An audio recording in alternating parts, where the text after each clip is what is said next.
Seja muito bem-vindo ao canal Redação Enem, meu nome é Pedro Marô e hoje a gente vai dar continuidade a essa série de vídeos destinados a fazer correções de redações do estilo Enem.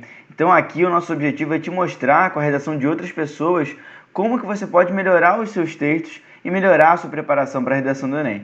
A gente tem aqui a Beatriz, que se formou no ano de 2019, e ela é lá da Bahia, na cidade de Senhor do Bonfim. Ela trouxe para a gente a discussão sobre o racismo no Brasil, como combater esse mal no século XXI. Então a gente vai ler a redação dela e depois vai pontuar o que a gente pode aprender com esse texto. E aí a gente entende que é 1888, né? Então, em 1888, a princesa Isabel decretou o fim da escravidão em nosso país. Vê-se que a questão do preconceito racial tem sido um grande problema desde a era colonial e escravocrata. Diante disso, a discriminação racial histórica ainda persiste no Brasil atual, causando inúmeras pobrezas e falta de oportunidades nessa parcela da população. É notório que, mesmo após a abolição da escravatura, impactos de quase 4 séculos de escravidão continuam presentes na sociedade brasileira. De acordo com o levantamento da ONU, Organização das Nações Unidas, cerca de 70% da população que vive em extrema pobreza no Brasil são negros e que o salário médio dessas pessoas é 2,4 vezes mais baixo que o dos brancos. Além disso, 80% da população brasileira analfabeta é formada pelos mesmos. Nesse sentido, em meados dos anos 2000, o Brasil adotou ações como o sistema de cotas, que foi criado com o objetivo de garantir a redução da desigualdade socioeconômica e educacionais que são recorrentes no país, garantindo maior oportunidade de acesso ao ensino superior para candidatos de grupos como negros, indígenas, entre outros. A fim de tentar corrigir essa injustiça histórica, diante do exposto, medidas são necessárias para resolver o impasse. Portanto, cabe ao Ministério do Trabalho criar melhores meios de integração dessa parte da população ao mercado de trabalho, com renda salarial igualitária como meio de minimizar esse abismo social, juntamente ao Ministério da Educação, com a conscientização sobre essa problemática, com eventos e materiais didáticos em diversos âmbitos escolares por meio da BNCC, Base Nacional Comum Curricular, sendo então meios para combater o preconceito racial. Agora, como que a gente pode usar essa redação para melhorar o seu texto? Para responder essa pergunta, eu estou aqui na página onde eu tenho os meus comentários para essa redação. E se você quiser receber o PDF dessa correção, como também de muitas outras correções que a gente já fez aqui no canal, entra no nosso grupo do Telegram, que por lá, além de você ter acesso a esses documentos, você também vai ganhar a programação semanal para você saber de todos os conteúdos que vão ser postados e não perder nada. Então, aqui começando pela introdução, a gente consegue perceber, olhando mais para a questão da norma culta, que tem alguns errinhos que poderiam ser consertados e que aí o texto já seria um pouco melhor. A gente vê logo de cara em 1888, né, que foi o ano da abolição da escravatura, então aí faltou um 8, pode ter sido um erro de digitação, não muito grave. E tem alguns outros erros também, como esse grande problema e inúmeras pobrezas. Por que grande problema não é uma expressão adequada, informal, impreciso, que nem eu coloquei aí? Porque, na verdade, esse grande é uma maneira muito vaga, é muito subjetiva de caracterizar problema. Se a gente quer passar uma ideia que esse problema é intenso, a gente poderia tratar da magnitude do problema, da intensidade do problema, da gravidade, e não grande é informal. Em relação a inúmeras pobrezas, a gente aí percebe que pobreza não necessariamente é um termo que a gente pode falar que tem uma pobreza, duas pobrezas, três pobrezas. Tudo bem que existem inúmeras formas de pobreza, mas dessa ideia, forma de pobreza, para como foi escrito, existe um espaço muito grande. Então, fez com que essa expressão ficasse inadequada e, de certa maneira, vaga. Como assim inúmeras pobrezas? Então, por essas razões, eu pontuei isso. Em relação à questão da norma culta, basicamente é isso, e alguns erros de pontuação como vírgula, né? Então a gente tem aí na quarta linha, diante disso, a discriminação racial histórica ainda persiste no Brasil atual, vírgula, causando, ou seja, sempre que a gente for colocar um gerúndio, ele normalmente é precedido de vírgula. Então, por essa razão, eu pontuei essa vírgula. Então, dito isso, a gente pode analisar do ponto de vista estrutural. Do ponto de vista estrutural, a gente não tem muitos comentários a se fazer. Eu acho que o principal deles não é nem em relação à questão estrutural, mas do ponto de vista da funcionalidade do parágrafo de introdução. Não sei se você sabe, se você tem acompanhado os vídeos aqui do canal, mas o parágrafo de introdução, ele tem a função de mostrar para a pessoa que está lendo qual é a discussão que está sendo feita, qual é a relevância do tema, ou qual é o tema que está sendo debatido, isso tudo de maneira muito clara. E por último, mostrar qual é o seu posicionamento frente àquele tema que está sendo debatido. E aqui, de certa maneira, a gente tem até um recorte temporal, né, esse recorte histórico de 1888, então é uma estratégia de contextualização, é boa, só que sempre quando a gente mostra uma estratégia de contextualização, a seguir a gente precisa fazer uma relação dessa estratégia com o tema, mostrar o tema de maneira muito clara. E aqui, de certa maneira, ele foi até mostrado de maneira clara, né, que foi a discriminação racial histórica. E realmente, a questão toda é que a gente precisa elaborar um pouco melhor essa transição entre um ponto e outro. Geralmente, a estrutura, né, da introdução, ela tem no mínimo, 3 períodos, porque essa noção de contextualização, apresentação do tema e uma relação entre os dois, e a seguir a apresentação do seu posicionamento, né? Como se a gente fosse pensar nesses 3 momentos da introdução, para que fique uma progressão de raciocínio e de texto adequados. Então, aqui a gente viu que só temos 2 períodos, então fica um pouco complicado a gente fazer essa divisão de uma maneira mais clara, e por conta disso, eu achei que, como sugestão, seria melhor colocar um período entre esses 2 que estão aí presentes, para justamente fazer essa transição entre a contextualização e o posicionamento. Então, eu acho que a partir dessa inserção desse período, ficaria um pouco melhor. Agora, do ponto de vista da funcionalidade do parágrafo, né, aí sim, a gente percebe que existem alguns pontos aí bacanas, por exemplo, a apresentação do repertório sociocultural, que foi essa referência histórica, a exposição do tema, ou seja, o preconceito racial, e logo a seguir, né, a gente tem a apresentação do posicionamento. E aí aqui eu faço uma reflexão. Depois que eu termino de ler essa introdução, na cabeça de um corretor, eu estou esperando o que do candidato? Eu coloco aí, a promessa que o candidato me fez é o seguinte: explicar qual a relação de causa e consequência entre a discriminação racial e a pobreza ou a falta de oportunidade, que foram os 2 pontos centrais que foram pontuados. Só que aí eu faço a seguinte reflexão. O tema é o seguinte: caminhos para você combater esse mal que é o preconceito na sociedade brasileira. Então, se você quer combater um preconceito, faz muito mais sentido você discorrer sobre o porquê do preconceito acontecer do que você enumerar logo de início as consequências desse preconceito. Então, se você quer combater que ele aconteça, você tem que impedir que ele aconteça. As consequências, elas naturalmente vão mudar se você combate a raiz daquele problema. Então, na minha cabeça, faz muito mais sentido, no momento da introdução, você exibir as causas, as raízes daquele problema acontecer, ao invés de suas consequências. Porque inúmeras pobrezas e falta de oportunidades, de certa maneira, é uma consequência desse preconceito, é uma consequência dessa discriminação.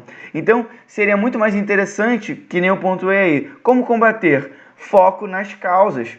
Porque, pensa comigo, quando você chegar na sua argumentação, se você tem esse tipo de comportamento, né? Vamos supor que você estivesse falando de algum outro tema em que o seu foco na introdução fosse as consequências.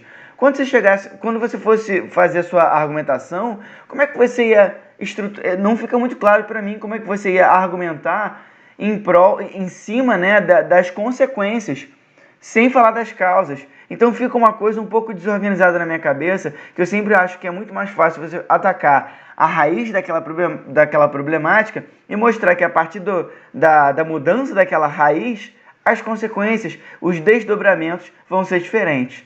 E é uma coisa que, inclusive, você pode até pontuar lá no final, na sua proposta de intervenção. A partir da intervenção, aquele cenário vai mudar para um outro cenário, e aí você poderia detalhar um pouco esse outro cenário. Mas, dito isso, eu acho que, apesar de estar organizado aqui o que vai ser dito, essa mudança de foco, ao invés de consequências, focar nas causas, para mim faria um pouco mais de sentido, mas vamos ver como é que o texto segue.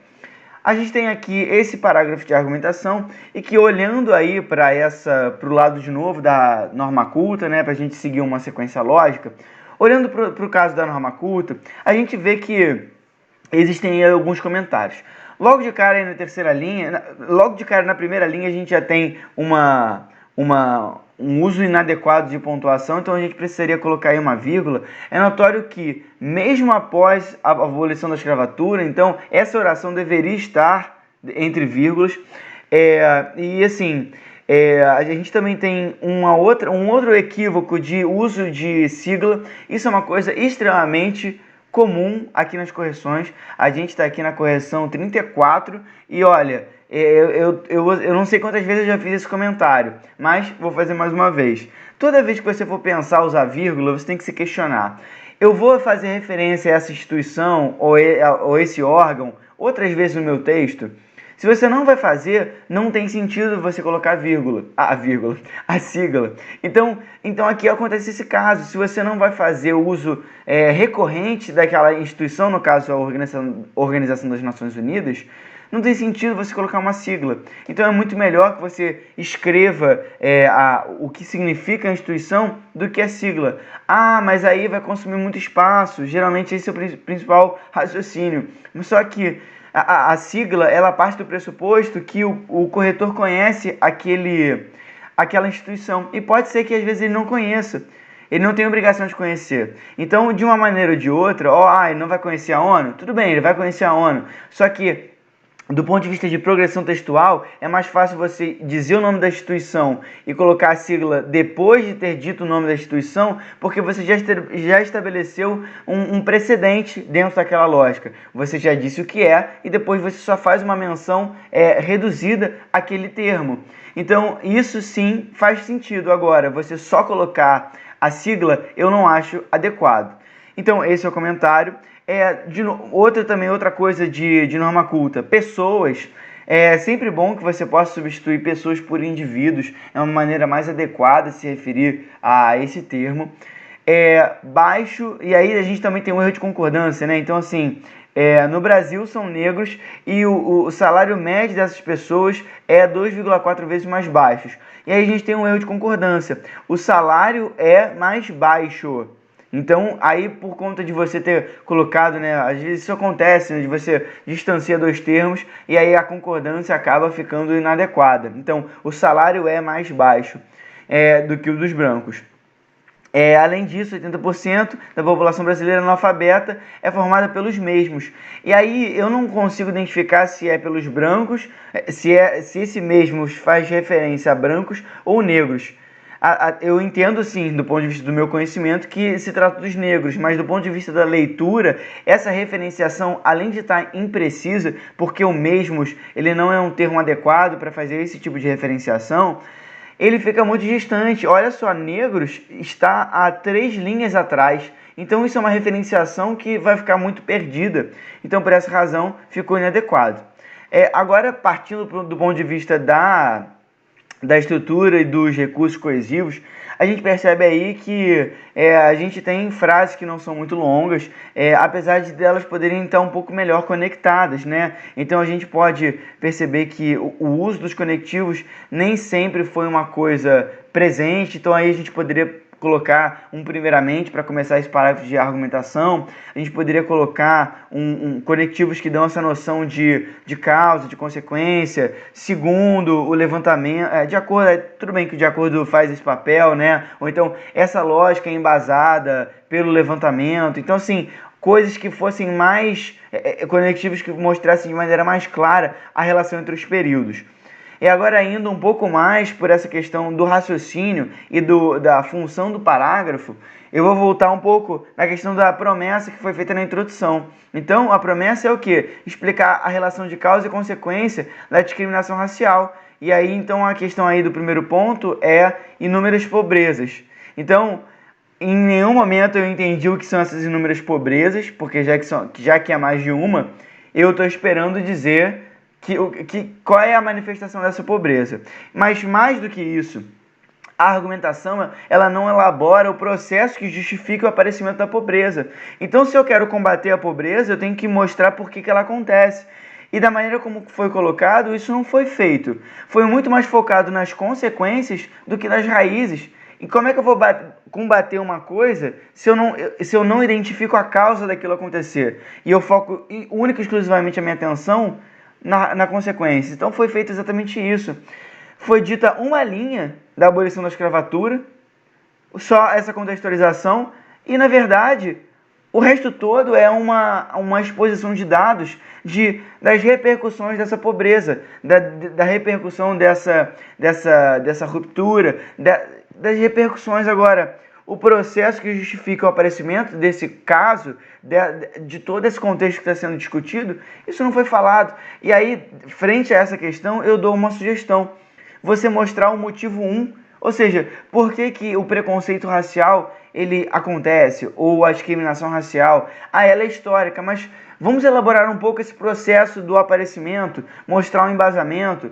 Aí sim, um repertório sociocultural, poderia ter dito um dado da ONU, um recorte temporal, enfim, alguma coisa dentro de alguma outra área do conhecimento, como a história, a estatística, né, a geografia, sociologia, filosofia, qualquer outra área que pudesse justificar aquilo que você está dizendo. E por último, aí sim, mostrar que a repercussão de todo esse processo é a pobreza, são várias formas de pobreza. Então você vê que é uma maneira muito mais lógica de organizar o raciocínio e que não foi feito dessa maneira. Foi muito mais, todo o parágrafo de argumentação foi muito mais focado na consequência do que propriamente na causa. Então isso é problemático, porque como é que você vai intervir em cima da consequência se você não abordou a causa?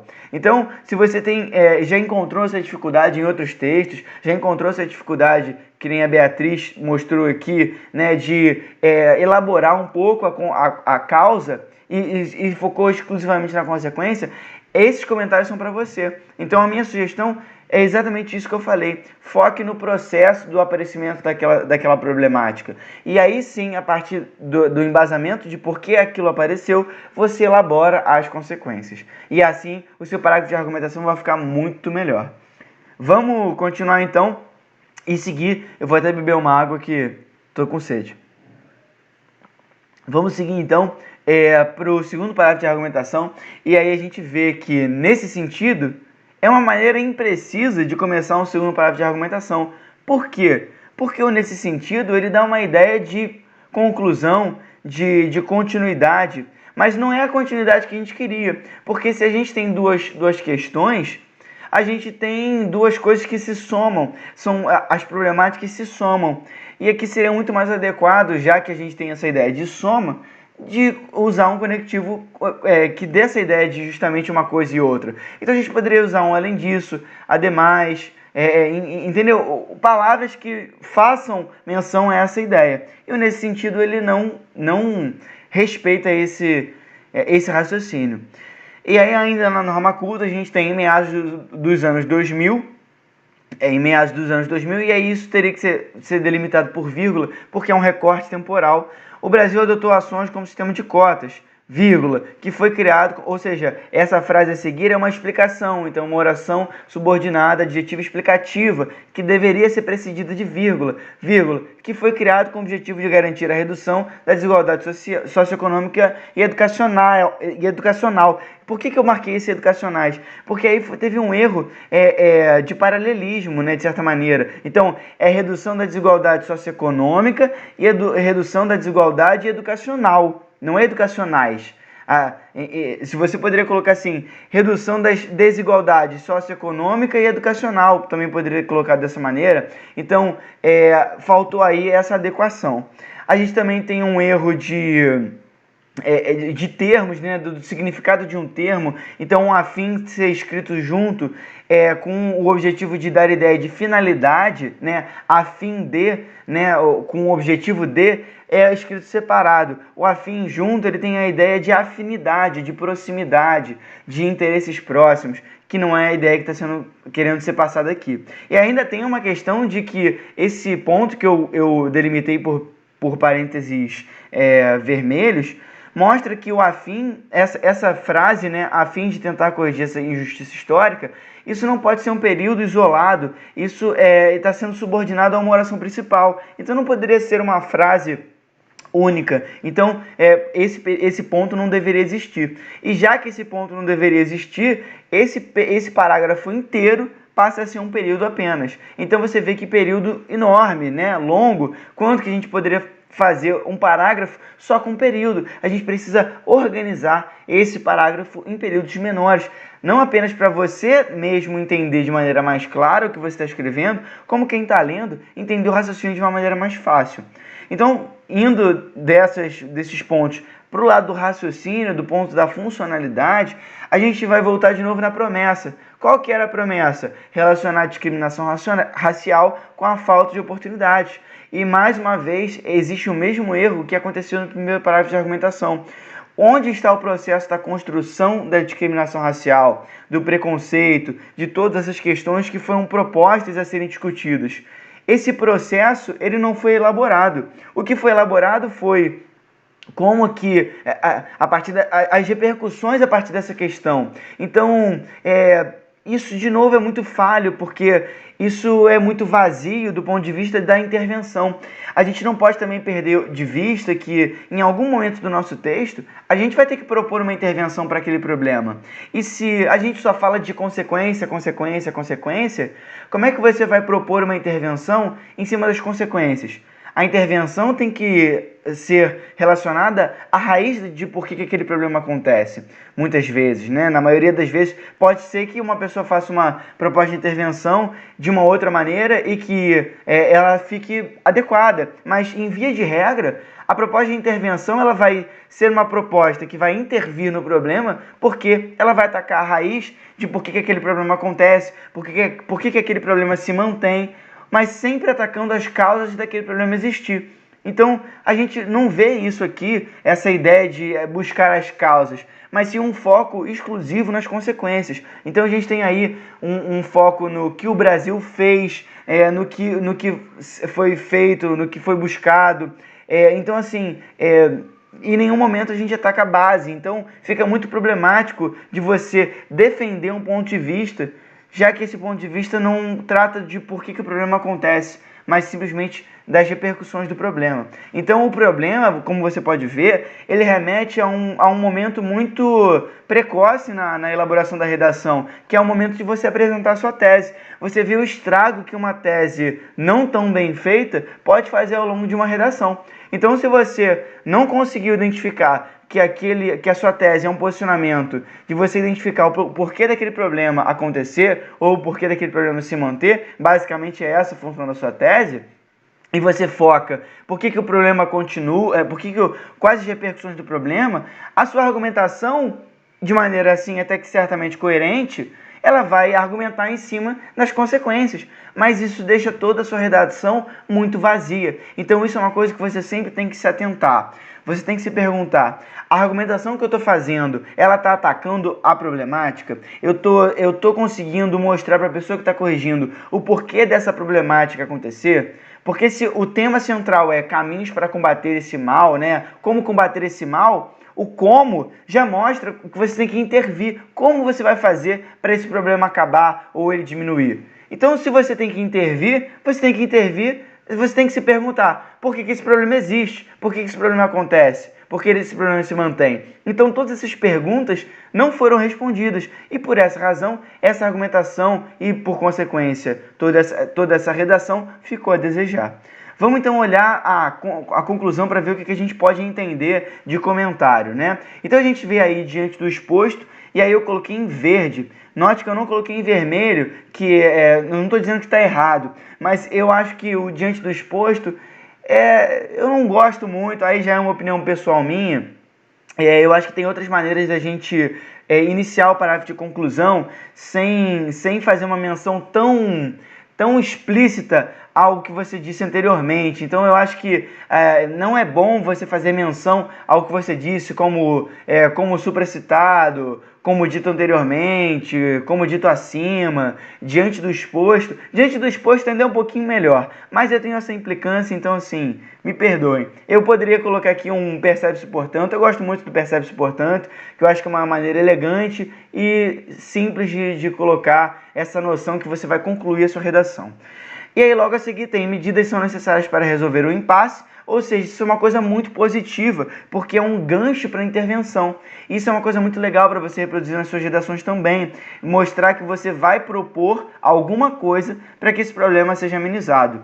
Então aí a gente tem, logo depois disso, a proposta de intervenção em si, e esses números fazem menção aos 5 pontos que a cartilha do participante, produzida pelo INEP, ela pede para o candidato mostrar na sua proposta. Então, o número 1 é o que você vai fazer, 2, quem vai fazer, 3, como que você vai fazer, né? Como que você vai viabilizar aquela proposta, 4, quais os efeitos daquela proposta e 5, um detalhamento de um desses pontos. Então você vê que aí a proposta, ela no máximo, cada proposta, ela tem 3 pontos. Então você vê aí o Ministério do Trabalho criar melhores meios de integração como meio de minimizar esse abismo social, juntamente, aqui ficou até distante, né? Juntamente ao Ministério da Educação, como a conscientização sobre essa problemática, enfim. E aí a proposta ela tá incompleta, ela não contempla todos os pontos. E aí, só para fechar ainda nessa penúltima frase, BNCC, de novo, eu não tenho obrigação de saber o que é BNCC. E já que eu não vou falar de novo, eu estou na minha penúltima linha, eu não vou falar de novo, para que eu vou colocar uma sigla? Então isso é uma reflexão que você tem que fazer. Não coloque sigla, a menos que você vá fazer referência de novo e de novo no seu texto. Então, como está na penúltima linha, é improvável que você vá fazer menção de novo. Então, era só colocar Base Nacional Comum Curricular. Então, assim, esses são os comentários para essa redação. Agora vamos ver como que ela se saiu competência por competência. A gente tem aqui na norma culta, na competência número 1, 120, porque ela teve alguns desvios gramaticais graves, né, e alguns outros leves, como falta de concordância, vários erros de pontuação, problemas de estrutura, né? Então a separação de algumas frases de subordinação que não deveriam ser um período isolado, mas deveriam estar juntos, e por todas essas razões, 120 pontos. Em relação à competência número 2, que trata da dissertação argumentativa, eu pontuei 120 pontos porque a dissertação ela tinha assim, a sua coerência, ela estava estruturada, a tese estava apresentada, mas assim, ela falhou ao explicitar uma tese que era pertinente à discussão. Então, assim, ela, de certa maneira, ela tendeu ao tangenciamento nessa discussão, simplesmente porque ela não abordou a questão de como combater o racismo, o preconceito racial dentro do Brasil, porque ela simplesmente focou nas consequências. Então, se você vai combater um ponto, eu não estou dizendo que tangenciou, mas assim, se você for para analisar em profundidade o tema, o que era esperado é que você elaborasse uma redação que falasse sobre como que você vai combater. E, na verdade, foi simplesmente focado não no problema e como que a gente vai combater esse problema, mas simplesmente na repercussão do problema. Então, aí foi uma falha, de certa maneira, na interpretação de como que seria conduzida essa decisão do que seria dito, né? Então, por essas razões, eu dei 120 pontos. Em relação à competência número 3, eu também dei 120 pontos, porque por mais que as informações, as ideias estivessem pertinentes ao tema, elas não estavam organizadas de maneira a defender um ponto de vista, até porque o ponto de vista que foi definido era, assim, de certa maneira difícil de você defender, porque como que você defende um ponto de vista que é meramente de repercussões de um problema? Porque basicamente a argumentação tende a ser expositiva. Você simplesmente vai embasar por que aquela consequência acontece. Olha, essa consequência acontece porque eu tenho esse dado, eu tenho essa informação, eu tenho esse dado, eu tenho essa informação. Então é uma exposição infinita. Você não foca no processo pelo qual aquela consequência foi produzida, que no final das contas é a argumentação. Então, por conta disso, por conta dessa mudança de postura e de raciocínio frente ao que é ao que foi a argumentação ou a falta dela, eu dei 120 pontos.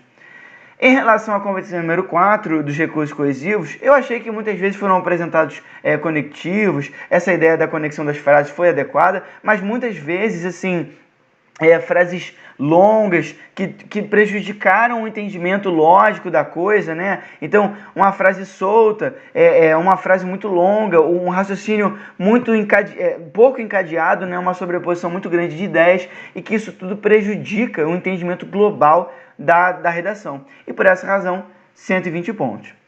E por último, na competência número 5, eu também dei 120 pontos, porque a proposta estava relacionada à discussão, ao tema, só que ela não estava totalmente detalhada, e por essa razão eu não consegui dar uma pontuação acima de 120 pontos. Somando todas as competências, 600 pontos para essa redação. Agora, o que a gente pode fazer para melhorar esses pontos, né? Qual que deve ser, assim, o foco, se você se identificou com esses comentários, assim como a Beatriz? O que você também tem que focar a partir de agora para melhorar o seu texto? Então a gente tem aqui um plano de ação que tem os seguintes pontos. Em relação à norma culta, você vê que a maneira de você melhorar a norma culta é sempre você construir uma lista viva, ou seja, uma lista que está sempre sendo atualizada. Então você vai estudar concordância, você vai pegar as principais regras, você vai entender por que aquele erro seu de concordância é um erro de concordância. Qual é a regra que foi desrespeitada? E anota, mostra, olha, aqui eu fiz isso, eu tinha que ter feito isso. Pronto, deixa lá guardado.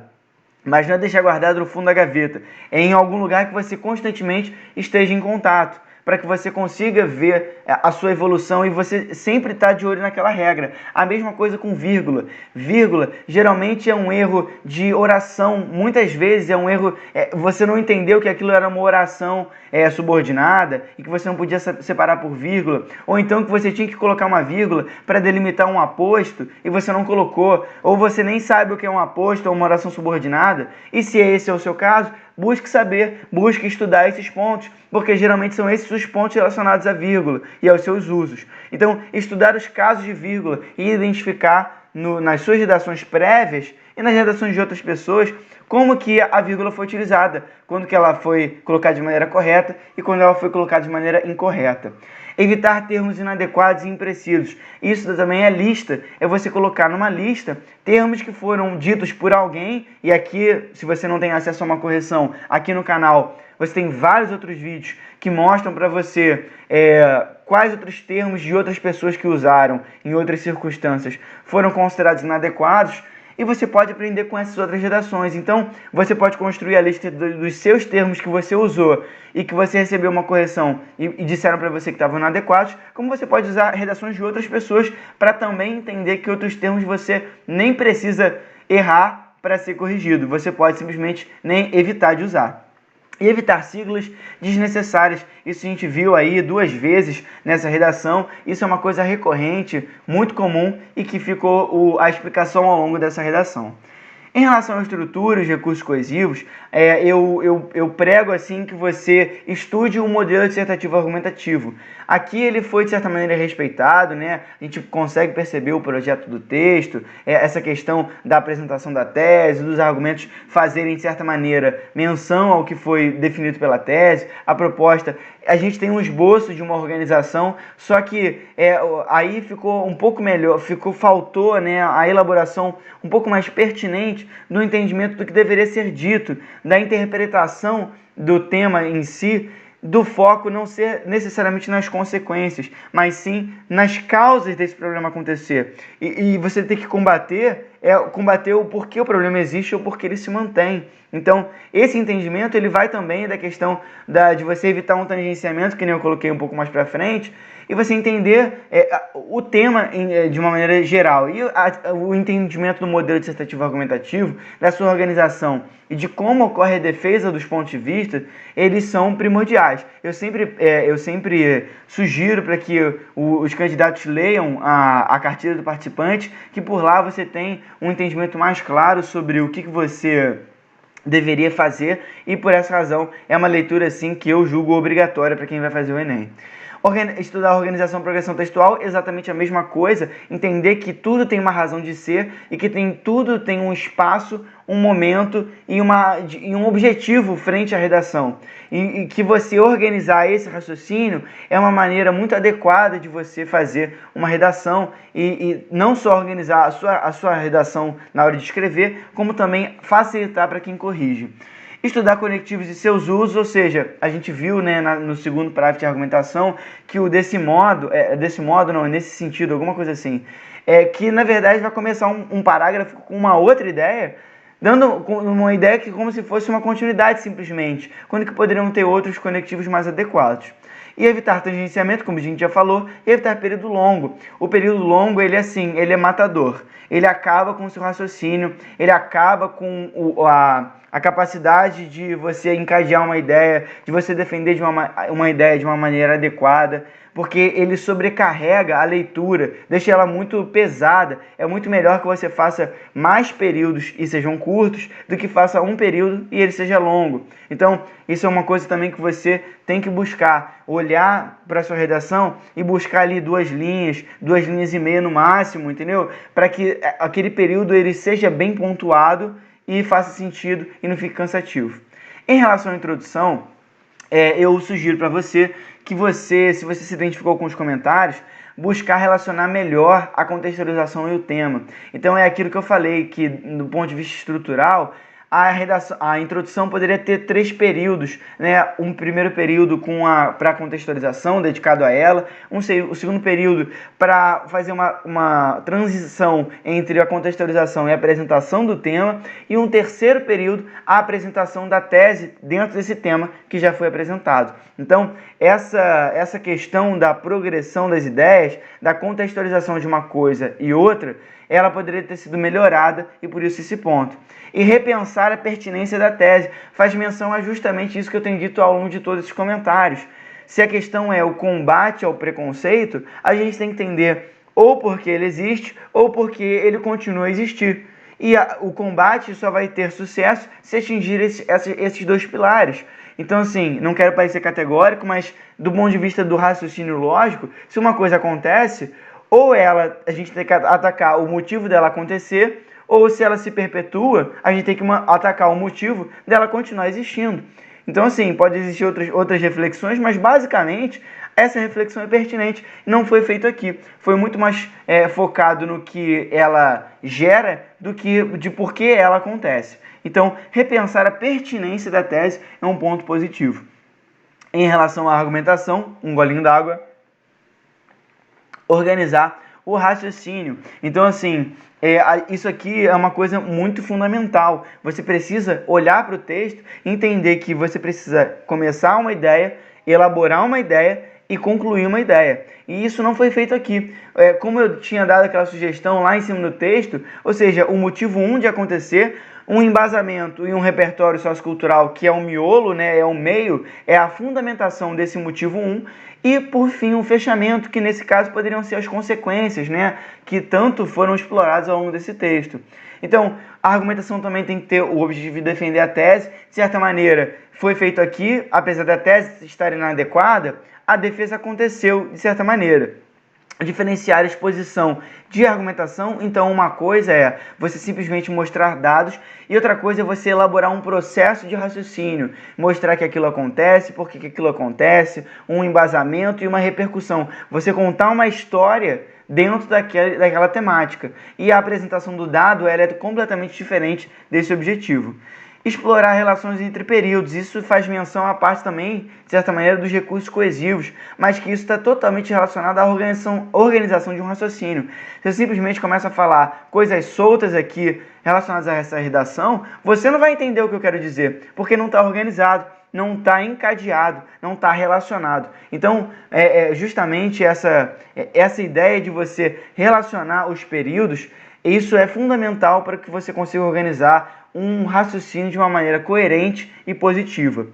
Apresentar conclusão e consequências. Então, as consequências que foram tão exploradas Eu não estou esquecendo, eu não estou escanteando, mas eu estou dizendo que elas têm um momento adequado de serem apresentadas. Então, apresentar conclusão e consequência no momento adequado, isso é primordial. Então, se existe pobreza, se existe uma dívida histórica, se existem várias outras coisas que devem, que acontecem a partir do que foi fundamentado, essas coisas têm que ser elaboradas realmente, mas elas têm um momento certo para serem apresentadas e elas não foram apresentadas no momento certo, como a gente viu nessa argumentação.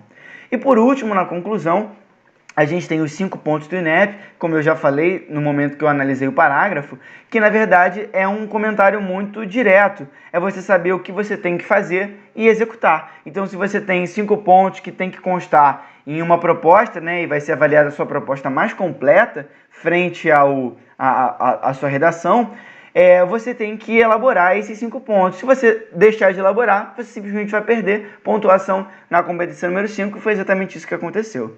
Então, com esse plano de ação, com essas orientações, né, para a gente melhorar essa redação, a gente termina a nossa análise. E se você gostou dessa análise e de muitas outras, se você está acompanhando aqui o canal, se inscreve aqui no nosso canal, que você vai ter acesso a muitos outros conteúdos que eu estou planejando de fazer.